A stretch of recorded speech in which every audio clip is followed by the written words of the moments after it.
Halo sobat semua, jumpa lagi dengan Denbagose Channel. Bagaimana kabar sobat semua? Sebelum kita mulai cerita ini, ayo silakan subscribe, like, komen, share dan nyalakan loncengnya untuk mendapatkan notifikasi terbaru ketika Mimin upload videonya. Bab 1437 Kediaman Wutong. Ketika Thomas Qin sampai di kediaman Wutong, ada 4 pria berbaju hitam dan berkacamata hitam berdiri di depan pintu, dengan wajah yang dingin.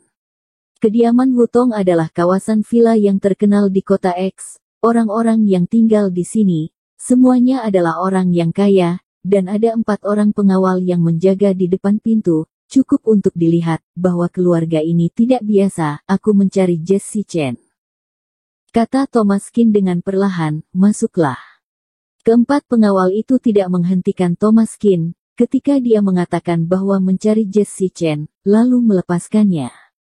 Kediaman Wutong juga sangat besar, versi rumah yang halamannya luas. Setelah memasuki rumah, ada seseorang membawa Thomas Qin ke aula. Seorang pelayan yang berusia 60-an, melangkah dengan tegap dan tenang, sekilas mempraktikkan keluarganya. Setiap langkahnya memiliki kedalaman yang sama. Dr. Qin, silahkan. Kepala pelayan tua itu berbisik. Di aula, ada 3 orang yang berdiri, seorang wanita tua yang berusia lebih dari 70 tahun, dan 2 orang paruh baya yang berusia 40-an tahun, kelihatannya seperti satu keluarga. Di belakang mereka, ada 10 pengawal yang berdiri di sana, seperti menara besi, dan tidak bergerak seperti gunung. Dan di belakang aula, sebenarnya Jessie Chen sudah diikat di kursi dengan tali. Wajah Thomas Qin tiba-tiba berubah menjadi muram. Apakah kamu yang disebut Dr. Qin? Mata wanita itu dingin, dan menatap pada Thomas Qin. Lepaskan orang itu, kita bicarakan baik-baik, kata Thomas Qin. Bagaimana jika aku tidak melepaskannya? Kata Tony Zhou dengan sungguh-sungguh, dan matanya menatap Thomas Qin dengan ketus. Kakak ipar, selamatkan. Aku kakak ipar. Wajah Jessie Chen pucat karena ketakutan, dan terus menangis, matanya merah dan bengkak karena menangis. Dia hampir membunuh ayahku, sekarang orang tua itu sedang sekarat, kamu menyuruh aku melepaskannya. Hahaha, sangat konyol, jika terjadi sesuatu dengan ayahku, maka aku akan menguburkannya. Dia kurang hati-hati, sehingga menyebabkan pasien tidak terkontrol. Aku sangat meminta maaf, sekarang aku bisa merawat orang tua, tetapi tolong lepaskan adikku. Thomas Qin berkata dengan dingin, bagaimanapun itu kesalahan mereka dulu. Jessie Chen memberikan suntikan kepada orang lain, dan hampir membunuh orang lain. Ekspresi Thomas Qin juga terlihat getir. Sembuhkan ayahku dulu, kalau tidak, tidak akan mungkin, kata Tony Zhou. Kamu tidak melepaskan orang, maka aku tidak akan menyembuhkannya, kata Thomas Qin sambil menggelengkan kepala. Kamu boleh mencobanya, nak. Apakah kamu tahu dengan siapa kamu berbicara? Kata Tony Zhou dengan murka. Kamu tidak ingin menyelamatkan ayahmu, juga tidak ada hubungan denganku. Kamu lepaskan dia. Wanita tua itu melirik Thomas Qin dengan dingin. Jika kamu tidak bisa menyembuhkan tuan kami, kamu tidak bisa keluar dari sini. Tatapan mata wanita tua itu lebih ganas dari Tony Zhou. Di keluarga ini, bukanlah lampu yang hemat bahan bakar. Selama orang tua itu masih bernafas, bahkan jika terjerat Tuan Wang, aku dapat membawanya kembali, kata Thomas Qin dengan percaya diri. Sungguh besar omongan, maka aku akan menunggu. Silahkan, kata Tony Zhou dengan canggung. Setelah tangan dan kaki Jessie Chen dilepas, wajahnya berseri, segera berlari ke depan Thomas Qin, dan memeluk lengan Thomas Qin dengan erat. Ada ketakutan di matanya.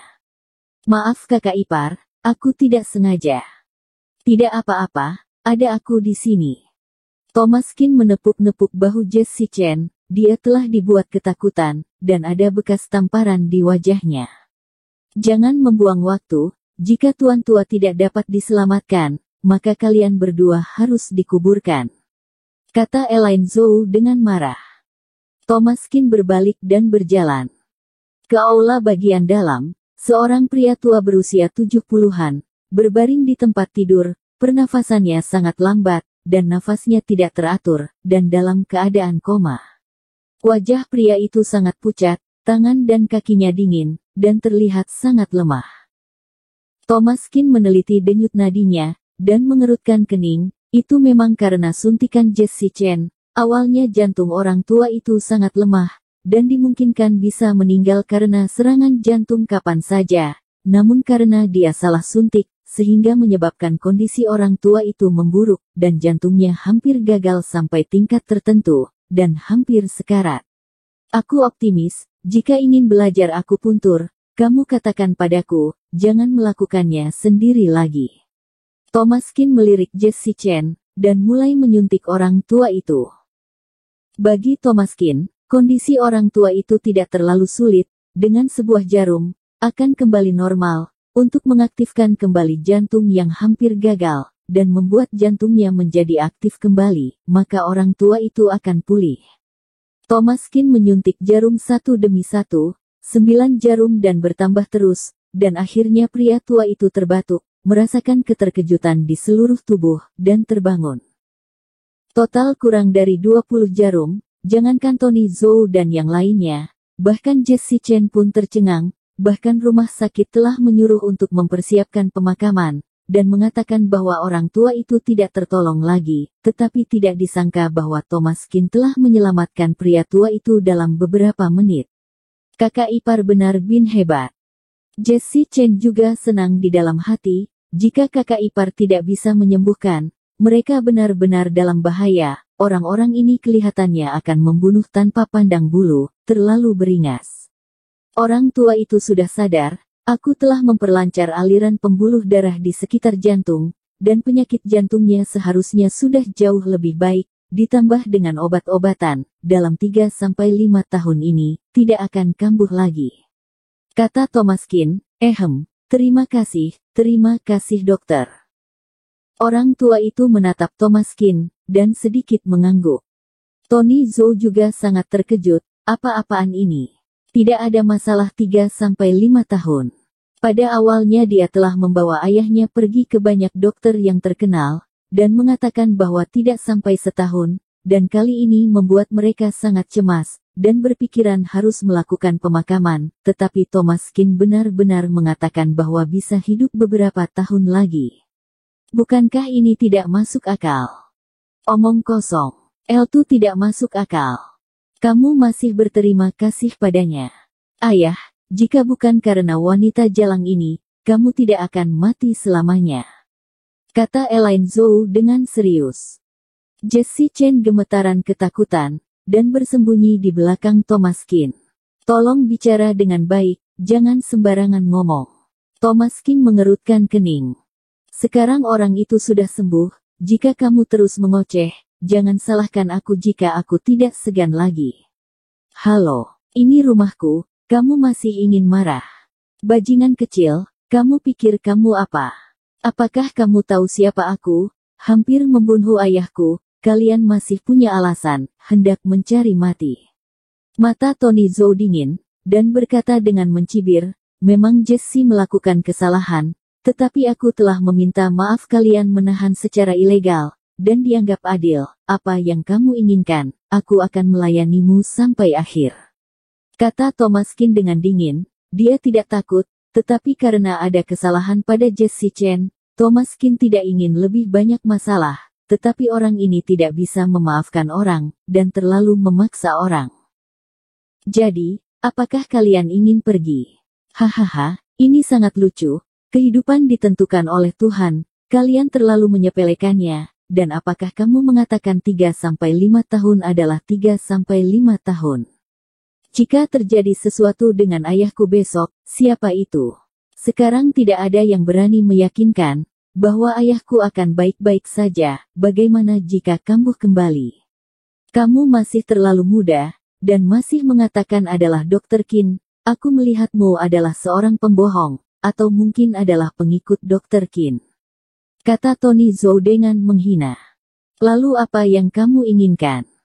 Jesse Chen menggigit bibir, dan berbisik, seperti seorang anak kecil yang telah melakukan kesalahan, meringkuk di belakang Thomaskin, selalu bersikeras, tidak berani berbicara. Kalian berdua, berlutut di lantai, dan bersujud pada ayahku, dan menulis surat pernyataan, jika ayahku mengalami masalah dalam waktu 5 tahun, kalian harus bertanggung jawab sepenuhnya. Kata Tony Zhou dengan dingin, kamu tidak salah, mengapa kami harus berlutut padamu? Wajah Jesse Chen pucat, bukankah ini sengaja mempersulit keadaan, bahkan jika sendiri tidak peduli, tetapi bagaimana mungkin kakak ipar tidak peduli? Tidak mau berlutut, baik, aku akan memukul kalian sampai berlutut hari ini, aku hendak melihat apakah mulutmu yang keras, atau tinjuku yang keras, 2 ekor anjing yang tidak tahu mati, di keluarga Zhou aku, tidak sampai giliran kalian menjadi binal. Berlutut untukku. Teriak Tony Zhou dengan marah dan wajahnya muram. Bersambung. Terima kasih kepada kalian yang telah menonton video ini. Jangan lupa tekan tombol subscribe-nya dan nyalakan notifikasinya untuk mendapatkan video-video seru lainnya dari channel Denbagose.